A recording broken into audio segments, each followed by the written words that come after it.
يعني قلت له ايه؟ قال لي انا حلمت ان احنا اتخطبنا واحنا في العرض، واحنا لابسين لبس العرض وفي المسرحيه والمسرح والجمهور حوالينا وبنلبس الدبل وكده.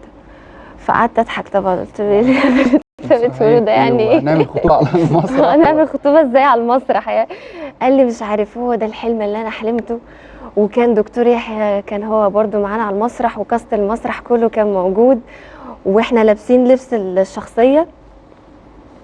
قلت له يعني انت هتخطبني وانت لابس الخليفه وانا لابسه لبس نجف يعني؟ بس وساعتها ما كناش عارفين يعني المفروض نعمل ايه علشان نوصل للهدف ده. ساعتها انا والدي ربنا يديله الصحه يعني كان بيمر بظروف صحيه صعبه شويه، وعمل عمليه خطر وكده، وكان المفروض ان هو يدخل المستشفى ويقعد فيها فتره. فانا طبعا بحكي لهبه بقول لها انا هحكي بقى الحدوته وانت المسؤوله عن الموضوع ده. احكي كل حاجه بالتفصيل، ما تخافش منها يا محمد. لا لا مش خايف من حاجه. فاتفقنا انه انا هجيب بابا ونزور هبه في البيت عندها، لانه بابا كان في يوم متحدد، يوم تاني يوم على طول مولد النبي، يعني كان يوم 23 ديسمبر اللي فات ده كان يوم المولد النبوي الشريف. تاني يوم على طول كان بابا هيدخل المستشفى. فقلت لها انا عايز قبل ما هو يدخل المستشفى ربنا يديه الصحه اجيبه ونيجي عندك البيت وبتاع. قالت لي بس انا لازم اكلم بابا واقول له وافهمهم وكده وحاجات كده.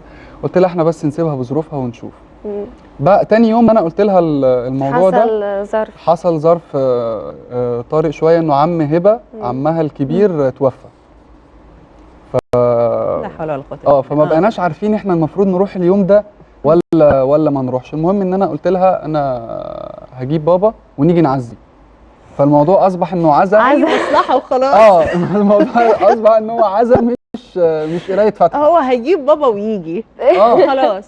فالمهم يومها اللي هو يوم مولد النبي كان يوم الاربعاء 23 ديسمبر انا فاكر، جبت بابا وماما واختي الكبيره، خدتهم ورحنا عندهم علشان نعزي. فكان في ناس تانية عندهم قرايبها عزا بقى طبعا، عزا، وكان في ناس كتير قوي في البيت وقاعدين بنتكلم فقاعدين بنتكلم وبنتعرف على بعض عادي في اطار العزا يعني. وفي الاخر عيني جت في عينيها، فعملنا كده ان هو ايه يعني مدفع الافطار على طول. فقمت انا قلت لهم يا جماعه احنا النهارده حابين نستغل الفرصه ان احنا كلنا موجودين مع بعض، واحنا النهارده في يوم مولد النبي، فاحنا حابين نقرا الفاتحه على روح سيدنا النبي عليه الصلاه والسلام، ونقرا الفاتحه على روح عم هبه عم ماهر الله يرحمه، ونقرا الفاتحه بتاعتي انا وهبه.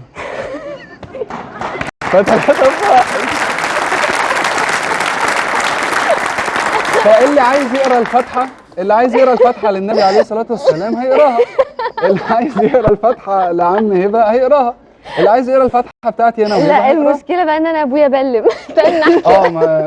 ما هو ايه بيقولوا الشاب ده، ما هو كمان حاجه غريبه شويه، وانا مش قايله له ومش متفقه معاه وانا برضو مش قايله بابا هم هيجوا يعزوا يا بابا علشان انكل تعبان وهيدخل المستشفى بكره.